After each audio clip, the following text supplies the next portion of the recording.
भाई नवयुग हरियाणा जिला भिवानी प्रीतम कुमार की तरफ से प्यार भरी राम राम और नमस्ते। हाल फिलहाल की बात करूं तो मैं आ रहा हूं कारी यादू जिला चरखी दादरी।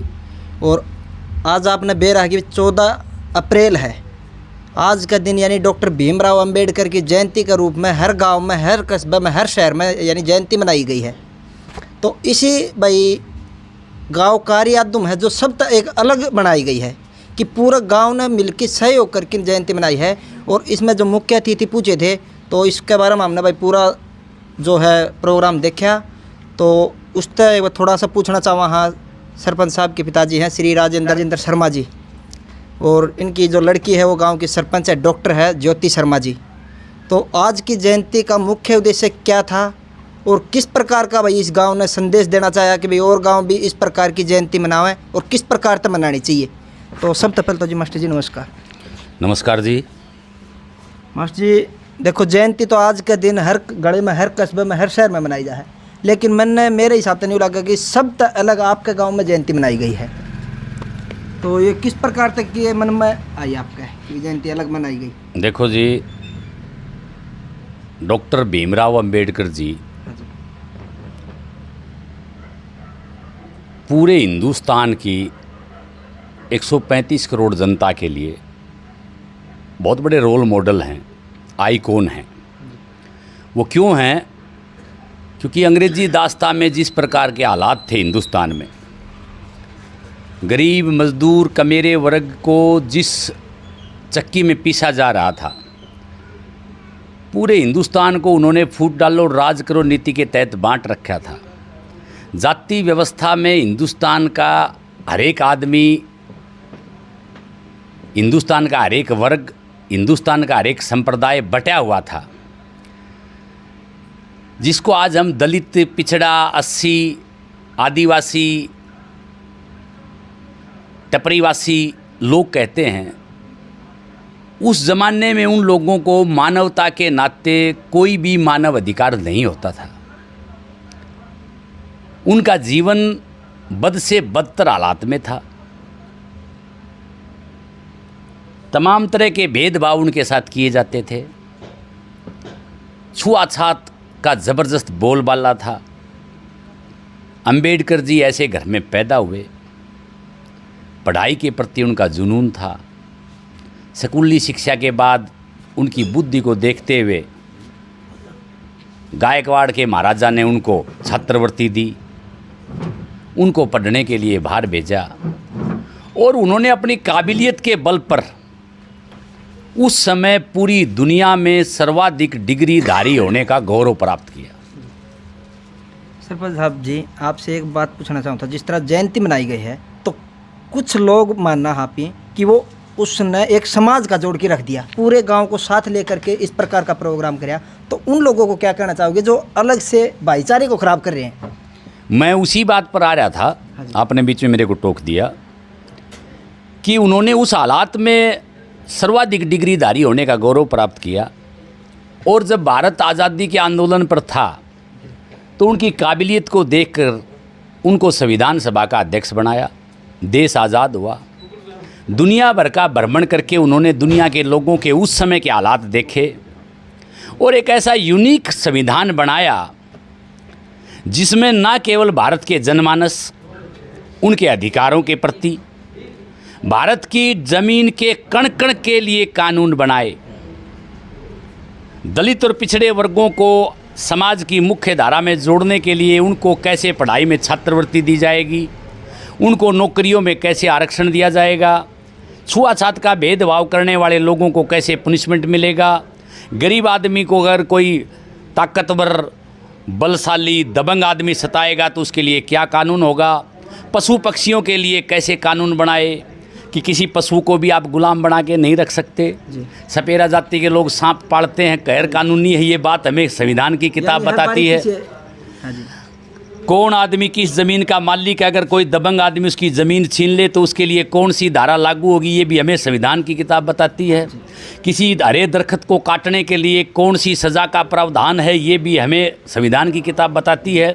नदी नालों के पानी को गंदा करने के लिए कैसे रोका जाएगा, ये भी संविधान की किताब बताती है। भारत की भूमि की रक्षा कैसे की जाएगी, ये भी हमें संविधान की किताब बताती है। तो अंबेडकर जी ने ना केवल किसी विशेष वर्ग के लिए कानून बनाए, अपितु भारत की जनता के हर इंसान के लिए, विधवा के लिए, विकलांग के लिए, दहेज प्रथा उत्पीड़न के लिए उसके खिलाफ कानून बनाए, पेड़ पौधों के लिए, पशु पक्षियों के लिए। मेरा मानना है कि अंबेडकर जी का हिंदुस्तान का बच्चा बच्चा कर्जदार है, उनका आभारी है। हिंदुस्तान का कण कण अंबेडकर जी का आभारी है। जी, आपके गांव में इस प्रकार की जयंती इससे पहले भी बनाई गई होंगी, तो अब की बार उन सब से अलग बनाई गई है, किस प्रकार में? क्योंकि हम अलग सोच रखते हैं, हमारा विचार अलग है। हम अंबेडकर जी को एक सीमा में नहीं बांध के देखते। हम अंबेडकर जी को भारत के युवाओं का आइकॉन देखते हैं, वो चाहे किसी भी जाति का हो, ब्राह्मण, बनिया, ठाकर, राजपूत, दानक, समार, कुमार, नायक, धोली, तिल्ली, सुनार, मणियार, लोहार, गाडिया, सबके लिए अंबेडकर जी ने कानून बनाए। अंबेडकर जी सबके इष्ट देवता के रूप में हैं। अंबेडकर जी ने उस दौर में, आज तो हमें कानून का आज भी ज्ञान नहीं, उस दौर में उन्होंने जो जो कानून बना दिए, उन कानूनों के सारे आज हिंदुस्तान में विधि का शासन है। स्वतंत्रता में सांस ले रहे हैं। दबंग कोई सता नहीं सकता, गुंडा कोई कुछ बिगाड़ नहीं सकता, पुलिस प्रशासन तमाम धाराओं को लेकर के बैठी है। ये सब कुछ अंबेडकर जी की देन है। आज उनकी जयंती को हमने उनको नमन करते हुए गांव कार्याद्दू की प्रतिभाओं को सम्मानित करवाया और माननीय सांसद महोदय धर्मवीर सिंह जी से ये गांव के बीच में कहवाया कि गांव कार्याद्दू पूरे हिंदुस्तान में पहला गांव है जिसमें सबसे अलग से लीक से हट करके संविधान निर्माता डॉक्टर भीमराव अंबेडकर की जयंती को मनाया। हाँ जी, वही पूछा है। अभी 2 लाख की जो आपके सरपंचों के ऊपर पाबंदी लगाई है, तो जो है सरपंच एसोसिएशन है वो जो सरकार के प्रतिनिधि हैं उनको गांव में नहीं घुसने दे रहे, और आपने उस प्रतिनिधि को गांव में बुलाया है, तो इसके क्या कुछ मायने? देखो, ऐसा है जी, सरकार ने कानून बना दिया कि ग्राम पंचायत में 2 लाख से ऊपर के जितने भी काम होंगे वो टेंडर के द्वारा होंगे। सरपंचों ने इसका विरोध किया, माननीय मुख्यमंत्री जी से बातचीत की। मुख्यमंत्री ने सारी सरकार से सलाह मशुरा करके उस कानून में थोड़ा बदलाव करके कह दिया कि अब 5 लाख तक की काम सरपंच करा सकता है। मेरा मानना है कि सरपंच का मुख्य उद्देश्य गांव का विकास कराना होना चाहिए। काम चाहे 1 रुपये का हो, चाहे 1 करोड़ का, चाहे 100 करोड़ का, सारे काम टेंडर से हों। सरपंच देख रेख करे, गांव में अच्छे काम कराए। मैं इस टेंडर प्रक्रिया के समर्थन में हूं। मैं ना सरपंच प्रतिनिधियों की यूनियन में शामिल रहा, ना मेरी यूनियन में शामिल होने की कोई मंशा है। मैं चाहता हूं कि सरकार अधिक से अधिक ग्रांट दे के गाँव में काम कराए, चाहे 1 रुपये की ग्रांट भी टेंडर के द्वारा करवाए, मुझे कोई एतराज़ नहीं। जी, जैसे कि देखने में आ रहा है कि सांसद जो है हर ब्लॉक में, हर डिस्ट्रिक्ट में संसद संवाद कार्यक्रम शुरू कर रहे हैं, तो इसके तहत नारनौल, महेंद्रगढ़, अटेली और प्रोग्राम करे हैं। इससे पहले भिवानी में मुख्यमंत्री जी ने भी किए थे। तो इस पर कुछ सरपंच जो है पक्ष में आ रहे, कुछ नहीं आ रहे, तो जो नहीं आ रहे उनके बारे में क्या कुछ कहोगे?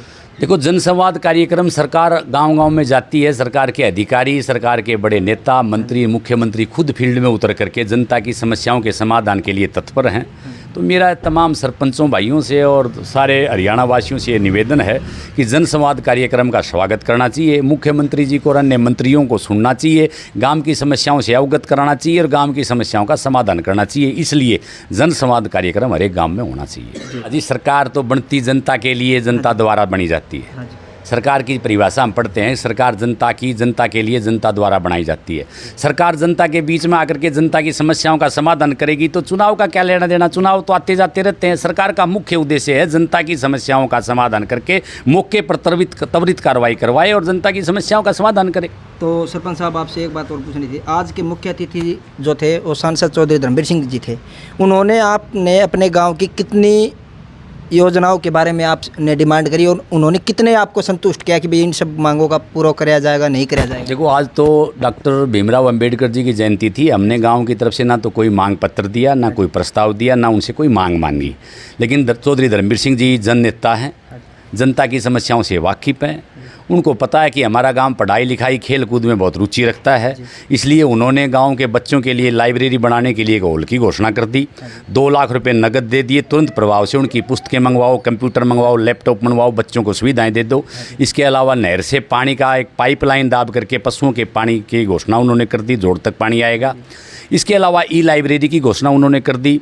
ट्रैक्टर ट्राली, हर घर से कूड़ा उठाने के लिए एक डंपर और ट्रैक्टर ट्राली की घोषणा कर दी। एक पानी का टैंकर हमें उपलब्ध करा दिया और ये कह के गए हैं कि भाई तुम गांव के लिए काम लेके आओ। चौधरी धर्मवीर सिंह कारियादू का निवासी की तरह काम रह के काम करेगा और तारी सारी समस्याओं का समाधान करूंगा।